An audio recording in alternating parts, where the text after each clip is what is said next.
Hi, this is Charlie Christensen for Technique 1, and today we're hooked on phonation. Learn to read with Hooked on Phonics, the musical reading program. Hooked on Phonics works for me. Call 1-800-ABCDEFG. So let's define phonation really quick, because it sounds complicated, but it's pretty easy. The origin of the word is just phone, which means sound, and ation, which is this English part of the word, which is something we do with our voice. So it's a sound that's made by our voice. A more complicated or maybe thorough definition of phonation is rapid periodic opening and closing of the glottis through separation and apposition of the vocal cords that, accompanied by breath under lung pressure, constitutes a source of vocal sound. If we take a look at another one of these videos showing us just kind of the internal structure of our larynx. So here you see the epiglottis up there. There are vocal folds, and this is if we're taking a really big, deep, silent breath.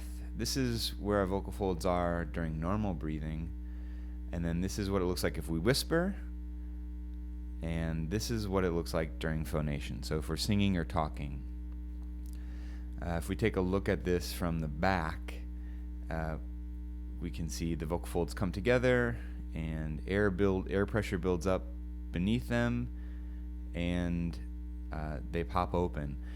They're pulled back together by something called the Bernoulli effect, but also by the elasticity of our muscles. So our muscles are also bringing them back together. So here you can see the vibration. If we look again at this video of the mucosal wave, we can see a super slow motion version of what happens when we phonate.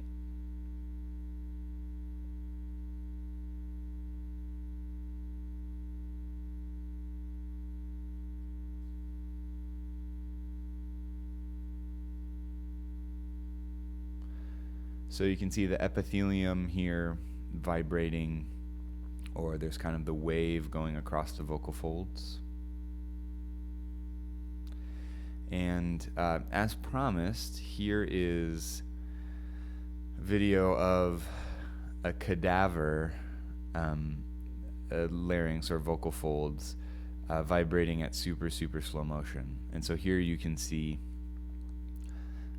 really clearly that mucosal wave.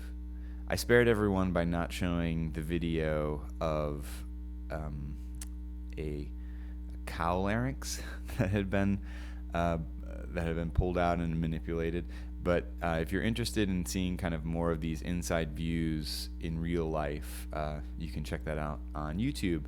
I want to take a brief aside here and talk a little bit about the physics of sound, because when we talk about our vocal folds vibrating or phonating, it's important to understand this idea of how sound waves work and how we perceive them in comparison to how they actually maybe look on a graph or how our vocal folds look. So here are a couple sound waves. If we start on this graphic on the left, you see that a soft sound has a much smaller amplitude than a loud sound. So these two sounds on the top and bottom here are actually the same pitch. They have the same frequency, but they have very different volume levels. So the amplitude is basically how high or low the sound wave goes on this graph. And you can think about that being how much air the sound wave actually pushes. So, or how big the sound wave is.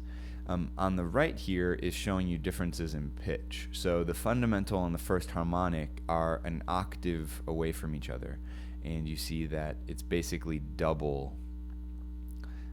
It's double what the frequency of that wave is, twice as much on the first harmonic as it is on the fundamental. If we look at this on like a piano, you can see that middle C has a frequency of 262. and that's measured in hertz, and that's basically vibrations per second. So 262 times per second, if you're singing a middle C or playing a middle C on the piano, that's how many times your vocal folds are vibrating, or that's how many times the string is vibrating. If you look at A440, that's the A above middle C, that means that it's 440 times per second. And you can see on this keyboard that that every time we go an octave, we're actually doubling the frequency. And that's a little bit kind of how pitch works. Here is a sound wave that you might see in GarageBand or Logic if you're doing some recording, Pro Tools. This is actually probably a sentence or a phrase that's being sung or played. It's not just one individual word. So you can see each one of those kind of peaks is a different vowel or a different sound. But it has kind of a beginning kind of sound and an end kind of sound, and it's pretty complicated. It doesn't look the same as that very simple sound wave that we looked at on the graphs just before. This next video is kind of cool. It takes us through the whole range of human sound, and so you can kind of see this as the frequency raises. So as the pitch goes up, you can see that there are more sound waves in the same amount of space.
Okay.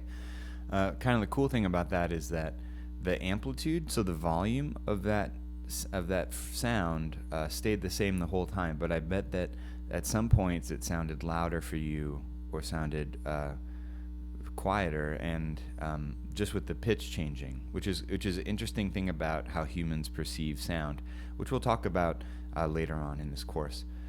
So that's our time through physics. I want to clarify two terms that are really similar. One is adduction, and the other one is abduction. And there's a kind of little trick to thinking about what these actually mean. So adduction is when your vocal folds come together, and abduction is when they go apart.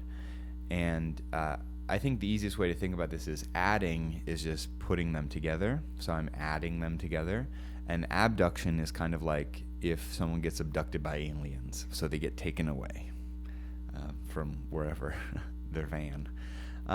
So adduction is vocal folds going together. Abduction is coming apart. It's important that we understand these terms when we're talking about the next two things, onsets and offsets. So onsets are when our sound starts, so the start of phonation. And there's three basic types of onsets. One is glottal. The first one is glottal, and this is a strong adduction precedes airflow. So the vocal folds come together before airflow starts.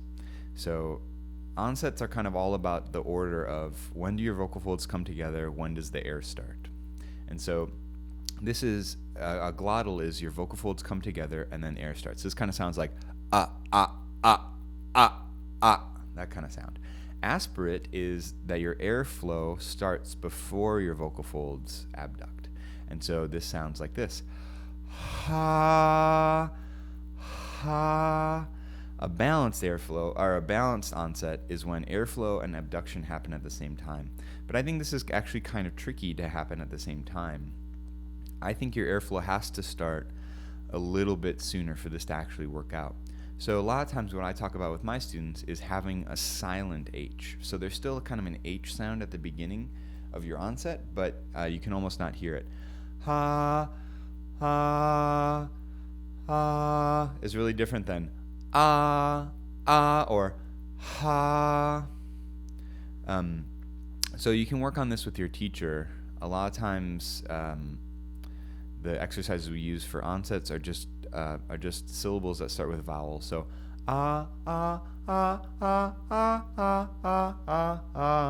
and really focus on that onset. Just as important as onsets are offsets. So those are the ends of our sounds.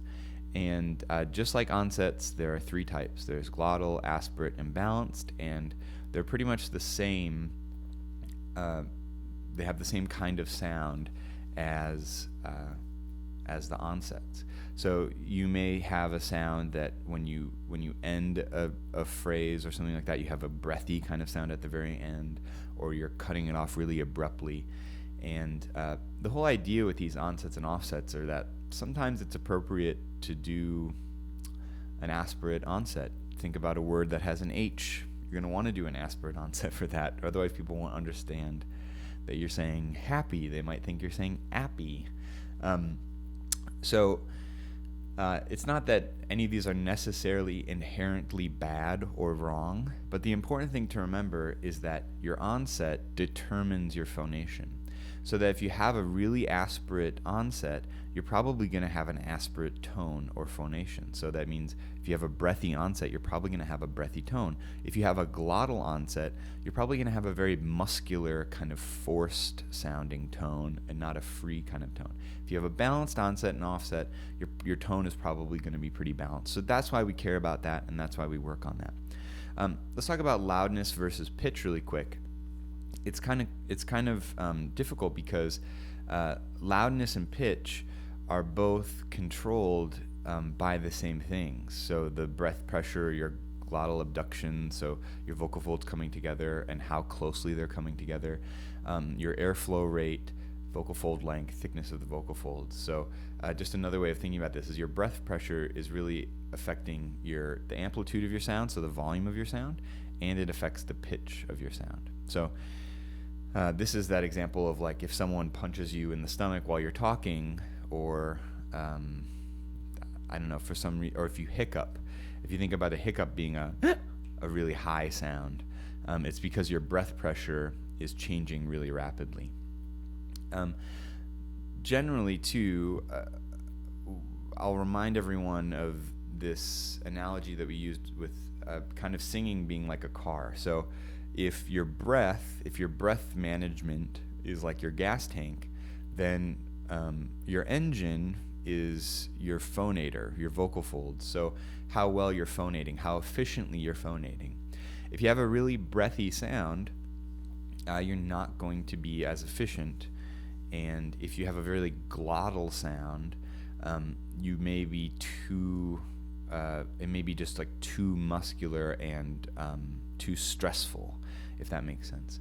So we want to go for these balanced sounds. We want to go for a free phonation. And it's okay, particularly in contemporary music, there's sometimes where you're going to want to use a thicker sound, or sometimes you're going to want to use a breathy sound. If you think about John Mayer, Nora Jones, these people have made careers on having that kind of breathy sound. The trick is, though, can you turn it off and on? That's what we study. So can you decide to have a breathy sound, or is that your inherent sound? And so working on those onset exercises, and there's a bunch of other exercises that you can talk to your teacher about, but working on those exercises will give you more control and be able to manage and do things purposefully, I guess. So that's phonation. I'm excited to have our conversation in class, as always, and check out some of the other videos in Moodle. There's another lecture on phonation by a voice scientist that I think is really great. So if you're interested in this, you can check that out as well. And yeah, happy singing.